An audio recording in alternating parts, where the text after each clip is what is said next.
Alors je quitte le gîte du Cassès avec son hôte Isabelle, qui est extraordinaire. Alors si vous avez la chance de dormir à son gîte, ça s'appelle La Passerelle, mais en deux mots, La Passe, elle. C'est un petit jeu de mots parce que à son entrée, il y a une petite passerelle. Et ça a été une soirée, une belle petite soirée hier, j'étais pas tout seul. D'habitude, c'est plus tranquille.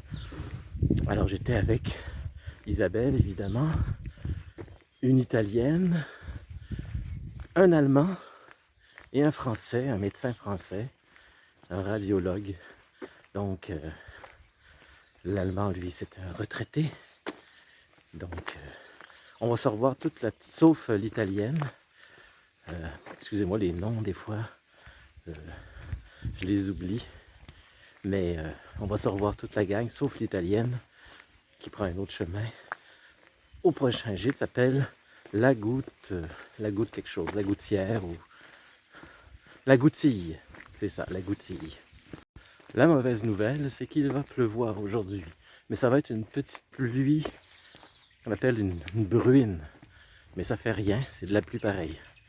Il y avait un breton qui m'a déjà dit « Oh, de la bruine, c'est pas de la pluie. » Je m'excuse pour ce breton. La pluie, que ce soit de la bruine ou n'importe quoi, c'est de l'eau. Et c'est désagréable quand tu marches. Alors c'est comme ça qu'elle écrit la passerelle, la passeur, elle. Donc si un jour vous passez dans le coin, allez absolument à son gîte. Elle est d'une gentillesse fantastique, à ne pas manquer. Ce que je suis en train de longer agréablement avec le bruit des oiseaux dans la plus pure relaxation, c'est ce qu'on appelle la rigole de Riquet. En fait, ça porte le nom de Pierre-Paul Riquet, qui est le créateur, le génie, parce que c'est pas un ingénieur, c'est un autodidacte qui a créé le canal du Midi dans les années 1600, pendant Louis XIV. Imaginez. Alors cette rigole, qu'est-ce qu'elle a de particulier?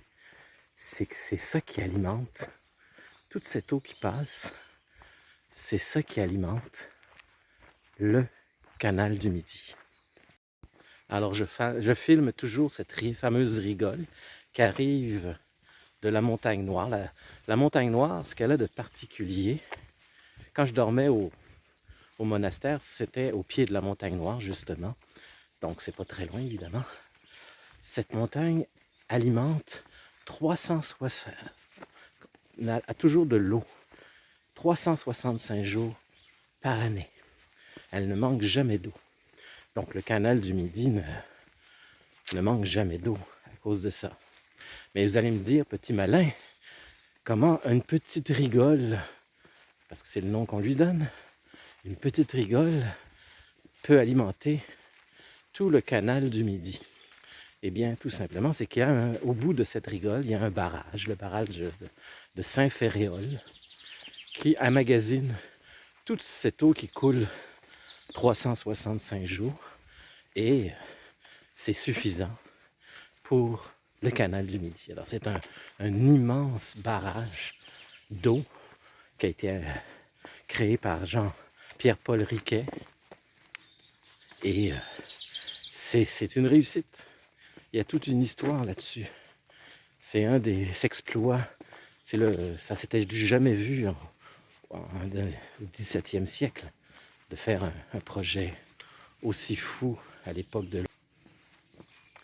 Alors, je voulais vous parler de ça, car vraiment, c'est incroyable.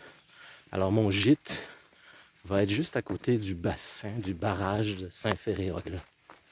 Et demain, mon prochain vidéo, je vais longer ce fameux canal du Midi, ce célèbre canal du Midi, qui est connu à travers le monde.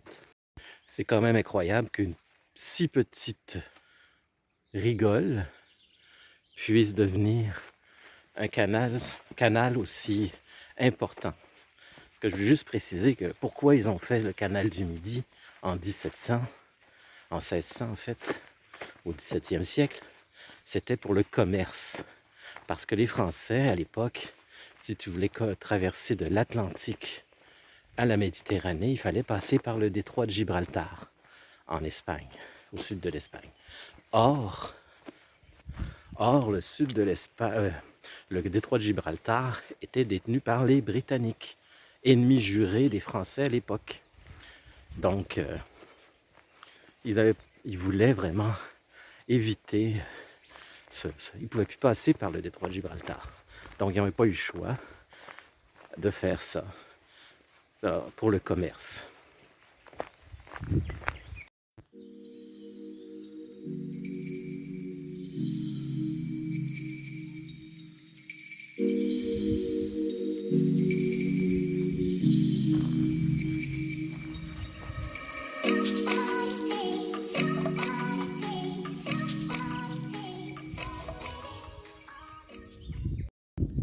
Alors, dans 1 kilomètre, c'est Les Pagès, ça n'a pas l'air très gros. Et un peu plus gros comme village, Montferrand, dans 4 kilomètres. Vous voyez peut-être pas, mais c'est Montferrand. Et quand je vois Montferrand, je pense à Joe Montferrand, qui est un symbole québécois, canadien-français, si vous voulez, qui symbolise l'homme fort. Alors, quand on dit au Québec un Joe Montferrand, ben, vous dites quelqu'un de très fort. En fait, c'est sûr, quand vous voyez des noms comme ça, Montferrand, ben, vous avez des références culturelles toujours attachées à ça. Alors, j'ai une agréable surprise. Mon compagnon d'auberge. Xavier, ça fait plaisir de te revoir. Salut, Jean-Luc. Allô? Ça a été? Fait que tu tournes à droite, là? Ouais, bah, je vais faire mon ferrand, moi je prends la route. Oh ouais, c'est ça. Moi, je prends le raccourci. Ça, ouais. Mais moi, j'arrive de là. Ça, c'est le raccourci. Ouais, c'est un autre que j'ai fait. Moi, j'étais fait un chemin, je suis monté dans le village. C'est ça, tu as vu le village? Ouais, Il n'y avait rien? Il y a un beau château. Ah. Bon, une église qui est fermée, il y a un beau château pour moi, pied de l'église. Ah. Si tu veux faire une belle vue du château, je pense qu'il est fermé, ça va être privé, mais c'est joli, quoi. Ouais. Puis autour, il y a des chefs qui pètent. Je fais quelques photos rigolotes, on voit des... Ouais. Bon, Mais je suis content, j'ai filmé la rigole. J'ai J'ai expliqué un petit peu c'était quoi, pour ceux qui ne connaissent pas. Alors, on a rencontré une des 2 chevaux avec une Méhari, c'est la version sport. Voilà. Les vitesses. Ça dérange pas, je filme?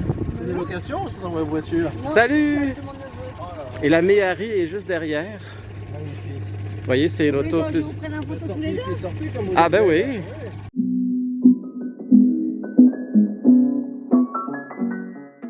Je suis au seuil de Naurouz. Qu'est-ce que le seuil de Naurouz?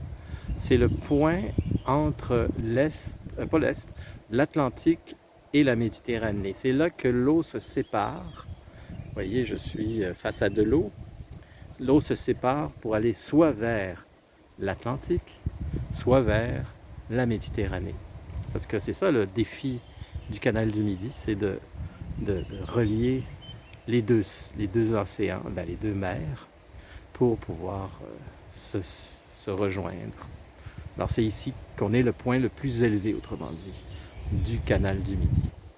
Si vous regardez bien, l'eau descend à ma gauche et si vous allez, ça c'est vers l'Atlantique et de l'autre côté du pont, c'est vers la Méditerranée.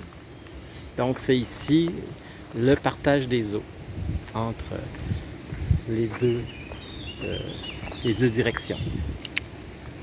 Je suis à l'édifice, l'obélisque de Riquet, un édifice qui a été construit en des années 1800, exactement 1827. Malheureusement, comme vous pouvez voir, il y a une grille et on ne peut pas rentrer. Alors je peux vous le montrer de l'extérieur, comme ceci. Voilà.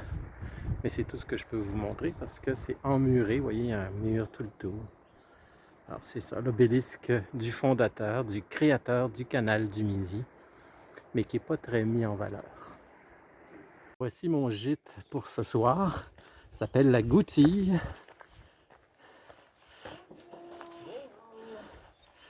À découvrir.